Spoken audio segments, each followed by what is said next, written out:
بشناسیم مانند اهل بیت علیهم السلام. گناه مانند زهر است، گناه مانند آب نالی ولی هست که ما را کنار خو باید نیلی.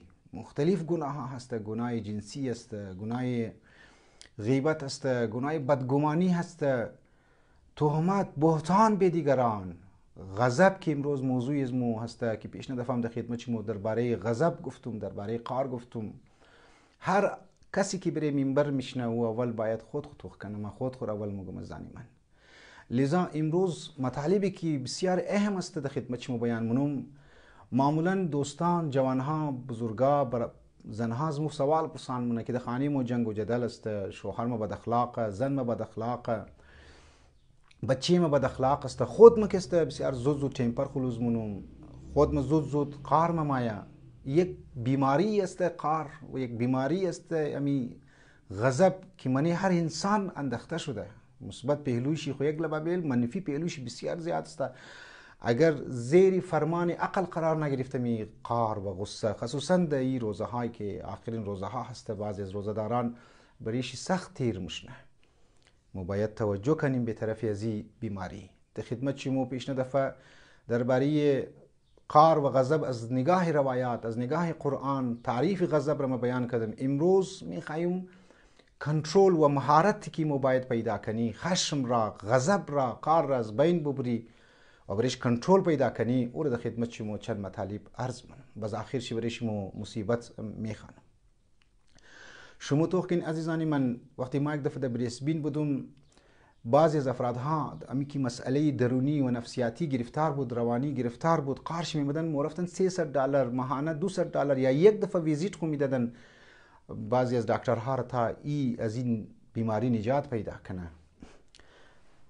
لیکن ما وقتی طرف اهل بیت و منی 14 سال پیش این علاج ها را بریز مو شما گفته، اگر مو بریز نه مسلسل و یک رابطه تواتری داشته باشیم که از این روایات و طرفش توجه کنیم، انسان مسائلش حل میشه. لذا ما که امروز میخوایم مهارتی از این که من انسان کنترل غصه پیدا شونه و این بیماری رو ما بهتر بشناسیم و این گناه رو ما بهتر بشناسیم، چند مطالب را عرض منم که امیدوار هستم که برای از شما مفید ثابت شونه، چون هر کدام از ما درگیر هستیم در این بیماری.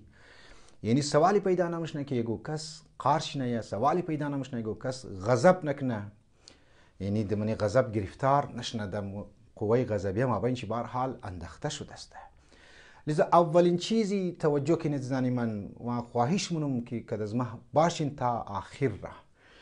اولین چیزی که بسیار ضروریه برای درمان و علاج غصه و قهر او ماحول است. ماحول را باید ما شما توخ کنی. انسان باید جسم خود را باید توجه کنه از لحاظ علم طب و از لحاظ دکتری. بسیار ضروریه دمنی علم طب سنتی، نه طب اهل بیت، طب سنتی. طب اهل بیت مو نداره. طب سنتی که از روم هم ده و از زمانهای قدیمی بولی سینا ولی انسانها که درباره طب سنتی گپ زده، منی ازی گفته که دنیا از 4 چیز جور شده. یک آتش، یک آب است، یک خاک است، یک هوای. بدن انسان هم میتر است. امی آب و خاک و هوا و آتش بدن انسان را گرفته و جور شده. هر کدام از اینا منی انسان، منی جسم انسان از خود یک اثراتی داره.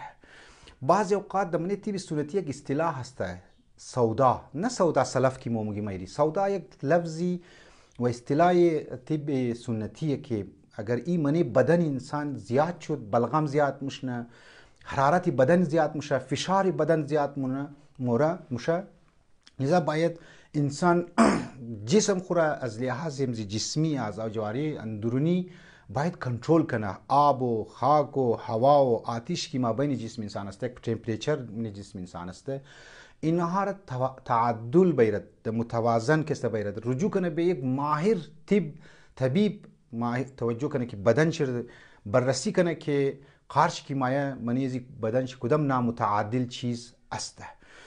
هم از لحاظ دکتری باید توجه کنه. بعضی از آیرن، بعضی از ویتامین من جسم انسان کمی اگر باشه او زود تمپر لوز منه، او زود قارش مایه.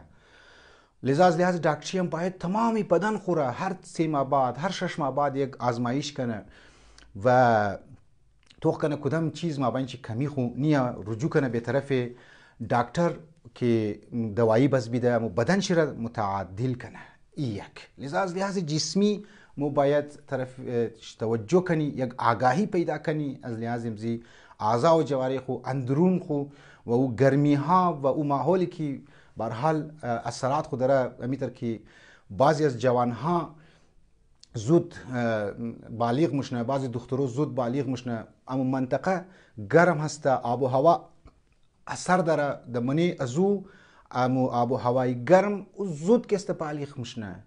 همیتر آب و هوا برای امو عادات انسان هم تأثیر گذار است. هوای خشک، هوای نرم، مرطوب اینها اثر داره که انسان اگر میخواد اینا رو متعادل کنه بگیر یک اسپیشالیست بوره، هم از لحاظ دکتری هم از لحاظ طب سنتی. یک. دو، انسان باید که میخواه کنترل کنه غصه خود طرف حالات خود توجه کنه. ما به هر حال در خدمت عزیزان گفتم که انسان شناخت نسبت پیدا کنه نسبت دست خود خود. وقتی که ما میگم طرف حالات خود توجه کنه یک مسئله شناختیه. انسان باید طرف نتایج و آثار یک کار باید توجه کنه، یعنی کنسنتریت باید داشته باشه، عمیق و گهره باید طرف آثار یک کار و آثار یک عمل باید فکر کنه. اگر یک انسان دوچار از یکی از حالتهایی میشه، مثلا عصبانیت پیدا میشه، پرخاشگری منش پیدا میشه و یک رفتارهای بسیاری عجیبی داشته باشه، توجه کنه آثار بد چی را، آثار بد چی را. مومزو خاطر میگه وقتی که خدای نخواسته یک انسان کینسر کی مبتلا مشنه، در یک ناجوری کی مبتلا مشنه، یک ناجوری سخت کی مبتلا مشنه، مثلا کینسر بیگر و مو نتیجه کینسر وقتی تو کنم میگم مرگ است. نتیجه کینسر یعنی که بسیار زیاد ایرازی بعد تکلیف است جسمی ازی مور دنبال یک دکترها میلیون ها لاکها روپیه خرج مونه تا این کینسر از خود دور کنه، از بیماری کینسر خود نجات دلاو بده. چرا؟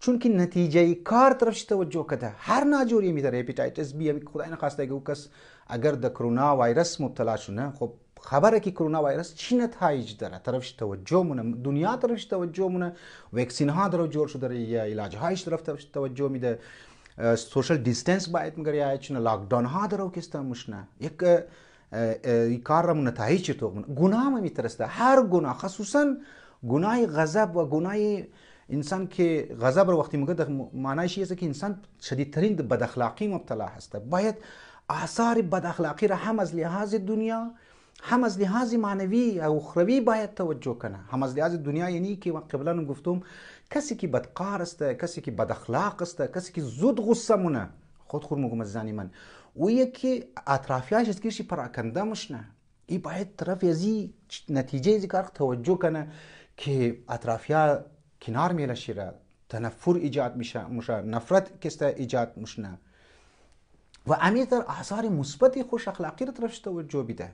انسان که یگو کاری خوبی که انجام میده، انسان یگو کلان عهده‌ای که میخوایدشی بیرسه، خب چرا مردم دبل نطرف زو کلان عهده یا کلان مقصد یا کلان کاروبار نتیجه ازو کار اول توغمونه که بابا یعنی کار برای ازم بسیار مفید است، یعنی کاروبار برای ازم بسیار مفید است، یعنی پست از خود خسارات داره. اگر ما جرنل جور شونم، بریگیدیر جور شونم، دی سی جور شونم، تمام کسته خدمتی از مرمونه و از مر عزتی از مرمونه، خوش اخلاقی رو میتر انسان توخ کنه. آثار مثبت چی از اول بگر آثار منفی بعضی چیزا رو توغمونه، آثار منفی بعضی چیزا هم باید توخ کنه.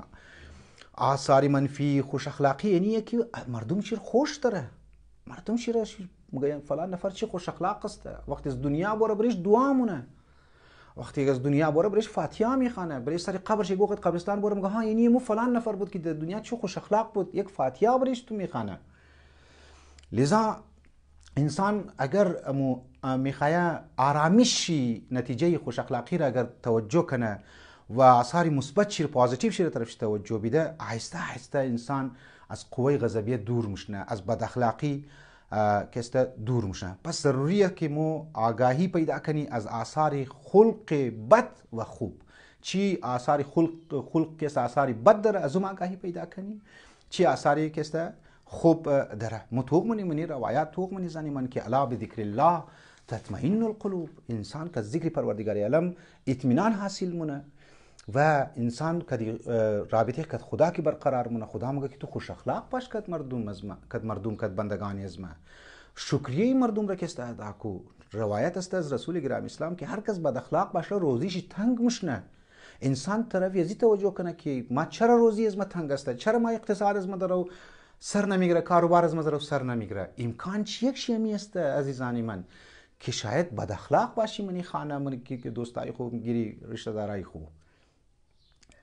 از لحاظ مو دنیوی اثرش انسان توجه کنه. روایت تو من اثر آخرتیش است که رسول خدا میگه در درجات بسیاری بزرگ نصیب خوش آدمی خوش اخلاق مشنه که در دنیا کدام خاص عبادت هم نداشته. دیدی بعضیا زیاد عبادت مونه لیکن بد اخلاق است، بعضیا کم عبادت مونه که اما کیفیت مد نظر میگیره لیکن خوش اخلاق است. عزیزانی من خوش اخلاق مانندی از اون نفر نباشیم که وقتی که در مسجد میمد عبادت میکرد، دعاها میخواند، رسول خدا شیر خوش داشت. وقتی که از دنیا موره رسول خدا خوشی منی قبر میله شیره و خاک میندازه. بعد از او که برمشنه رسول خدا ناراحت است. میگه چرا ناراحتی؟ دیگه اصحاب پرسان میگه ایچم ایره درو فشار قبر درو در عذاب سختترین عذاب درو میده. میگه یا رسول الله خو بسیار خوب آدم بود، خوش اخلاق بود. گفت نه ده خانه بد اخلاق بود، ده خانه زود که قارش میمد. لیکن در مقابل چی میگه در آخرت یک درجاتی نصیب شی مشنه که یک روحی سکون این نفر را میلاو مشنه. خب مو طرف از این آثار باید توخ کنیم. لذا باید آگاهی پیدا کنیم از شناخت آثار گناه نسبت که مو شمو انجام